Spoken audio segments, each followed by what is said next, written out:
I fell over and my mom had to catch me. Cassidy Quinn. Hey guys, it's me, Cassidy Quinn. The fact that the title of this video is a real thing that exists, I'm not sure how to feel about it. Apparently, I faint a lot. Now, it's not like I'm one of those fainting goats that just faints randomly any time of the day, but one of these stories happened recently and I started thinking back and realized, yep, this could be an entire video. So here are the 4 times I have fainted. And these are all at least since high school and college, so maybe a lot more happened when I was a kid. I don't know. Mom, Dad, you watching? We're gonna go in chronological order. When I was in high school, I went through this period of time where I had a lot of headaches, I was dizzy, and I was trying to figure out what was going on. So one thing that the doctors figured out was that I was anemic. And anemic basically just means that you do not have enough iron in your blood. But when they test you to find out if you're anemic, they have to draw blood, obviously. And that is when I figured out that although I already knew I hated needles, my body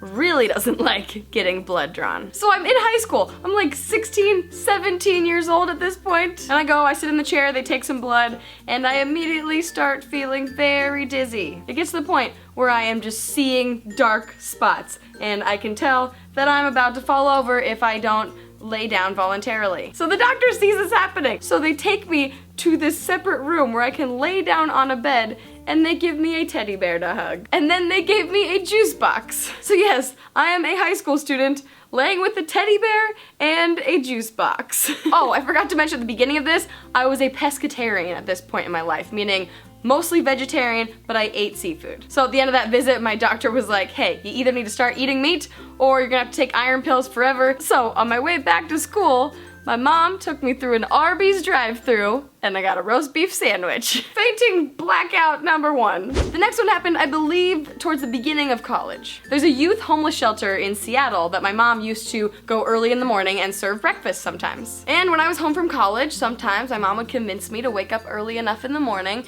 and go do it with her. Now this happens at like 6 o'clock in the morning, so I'm tired, I'm hungry, haven't eaten anything yet. And the woman my mom did this with was a mom of someone else I went to high school with. So when we're getting breakfast ready, the conversation would turn to what everyone else I graduated from high school with was doing with their lives. And this morning we started talking about a guy I graduated with who was doing pre-med. And he was doing some internship or something that involved him watching surgeries and lots of gory type things. And I'm standing there listening, genuinely caring, but this other mom just keeps talking in depth about all the details of what this guy gets to see at the hospital he's been interning at. Different types of surgery. I don't totally remember, I just remembered there was a lot of blood. And I start feeling a little dizzy, but I thought that was just because I was, again, hungry and tired. But again, I start seeing spots. So my mom and this other mom are deep in conversation, but I try to get my mom's attention. Mom, hey mom, trying to be a little quiet because I didn't want to be obnoxious and interrupt, but also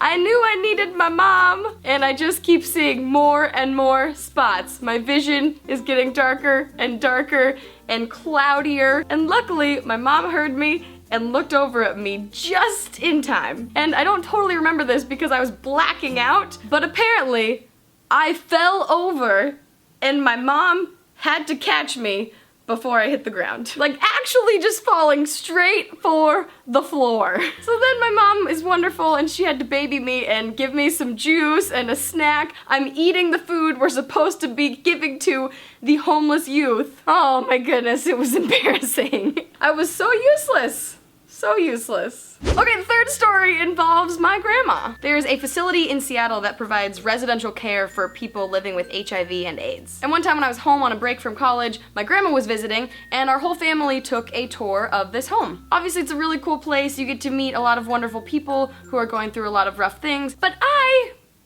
may have been a little hungover for this tour.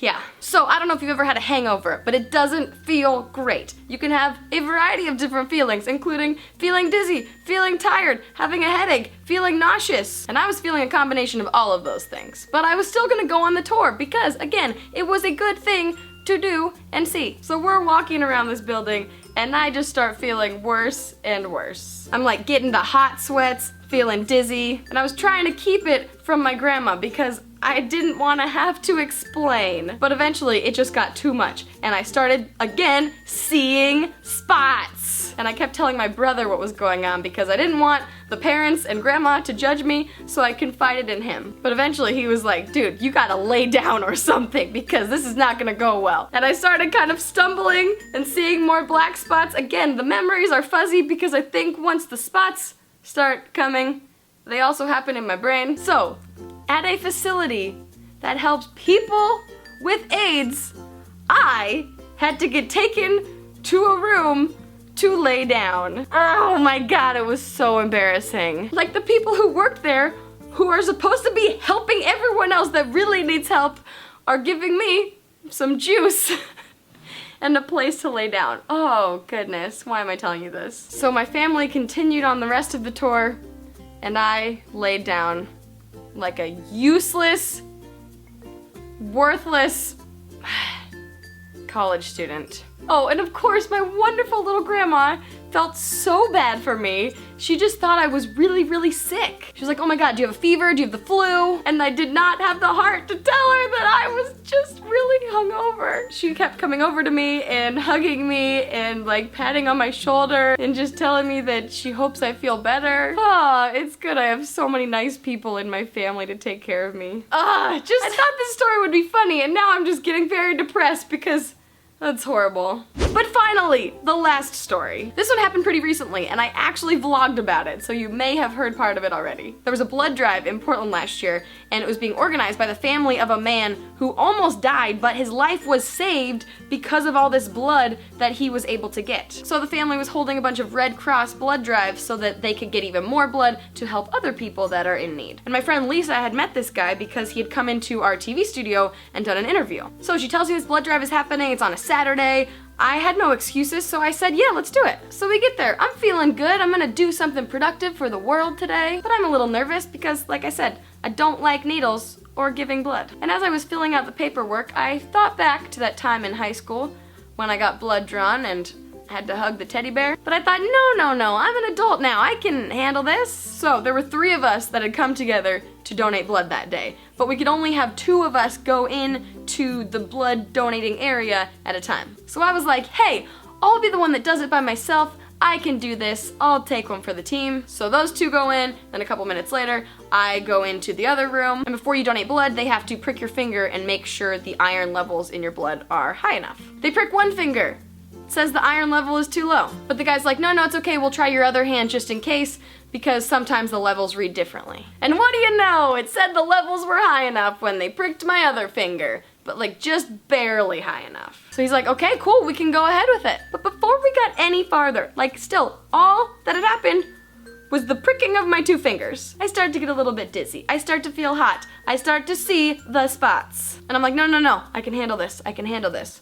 I'm saying that in my brain, not out loud. But eventually, it got too much to ignore, and I had to tell the guy that I was feeling a little lightheaded. A little.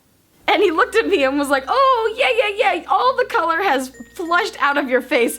You are not okay. So, again, they take me, lay me down on a bed, and this time, they put a cold, wet towel over my forehead to chill me out, literally. They gave me a bottle of water, and I just had to lay down there for 10 minutes or however long until I felt alive. Oh, and the worst part was I came out and I was like, well, at least my 2 friends donated blood. Nope, apparently they all had different issues and none of us gave blood. So I think moral of the story is that I am not fit to donate blood.